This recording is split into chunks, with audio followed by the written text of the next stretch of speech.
Hello everyone, Sankalp here from Level Up. In this video, we'll understand what is law of torts.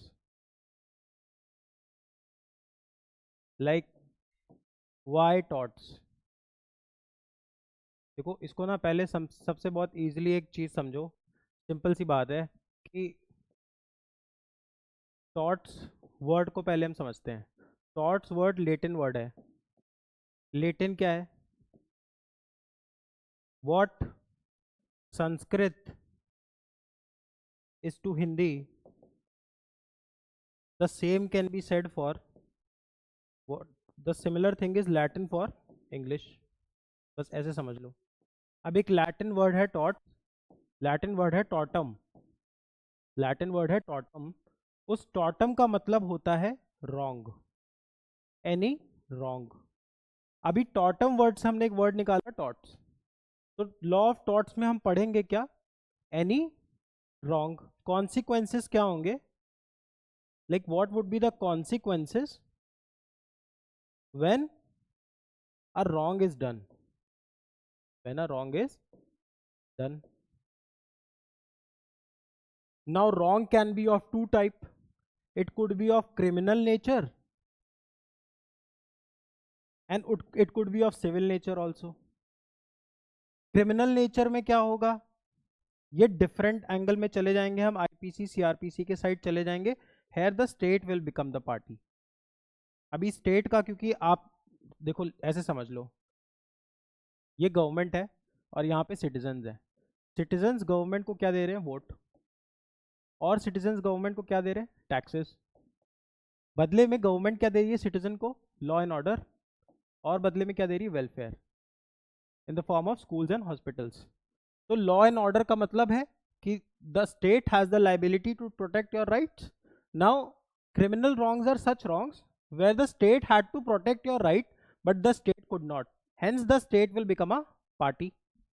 Civil wrong में भी क्या होता है? अब civil wrong में देखो, क्रिमिनल रॉन्ग में यूजुअली पनिशमेंट्स मिलती हैं, है ना, और सिविल रॉन्ग में पनिशमेंट्स भी मिल सकती हैं बट यूजुअली कंपनसेशन मिलता है. कंपनसेशन क्यों मिलेगा? डेटरेंस के लिए. डेटरेंस मतलब यार अगर आज आपने मेरे साथ ये डैमेज किया और मुझे कोर्ट ने उसके बदले उतना कंपनसेशन दिला दिया, तो फ्यूचर में ये डैमेजेस होना कम हो जाएंगे. बंद नहीं होंगे तो कम हो जाएंगे, बिकॉज उसको भी पता है कि ultimately you will have to pay compensation. अब ऐसे सिविल रॉन्ग्स जिसमें जो कंपनसेशन है वो पहले से डिसाइडेड है, वो है लिक्विडेटेड डैमेजेस. और एक डैमेज होगा अनलिक्विडेटेड. मतलब तो let's say I am a shirt manufacturer और मैंने एक मील ओनर से बोला मुझे इतने इतने मीटर कपड़ा इस तारीख को चाहिए because I need to manufacture shirts, Diwali is coming soon. But manufacturer ने मुझे वो कपड़ा टाइम पे डिलीवर नहीं किया, जिस वजह से मैं शर्ट्स नहीं बना पाया और ultimately I had to face financial losses. अब यहाँ पे वो जो डैमेजेस मुझे उससे मिलेगा, कोर्ट दिलाएगा, वो लिक्विडेटेड डैमेजेस है बिकॉज हमारे बीच में कोई कॉन्ट्रैक्ट हुआ होगा कि इस डेट को आप मुझे इतना इतना कपड़ा दोगे. तो those damages could be calculated before hand, hence it will come under contracts. And civil wrongs where the damages were not pre-decided. So let's say I come out of my car और मैं building में enter कर रहा था और building में enter करते ही ऊपर से होर्डिंग मेरे ऊपर गिर गया.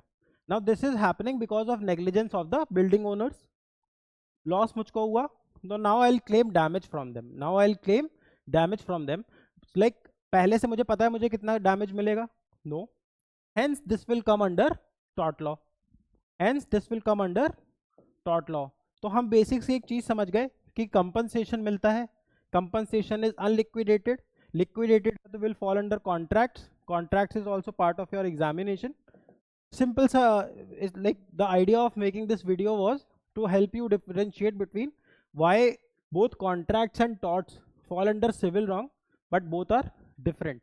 The main point of difference is that in contracts there is liquidated form of damages. The damages were pre-decided, while in torts the damages were not pre-decided. अगर आपको ऐसे और वीडियोस चाहिए तो give us a comment.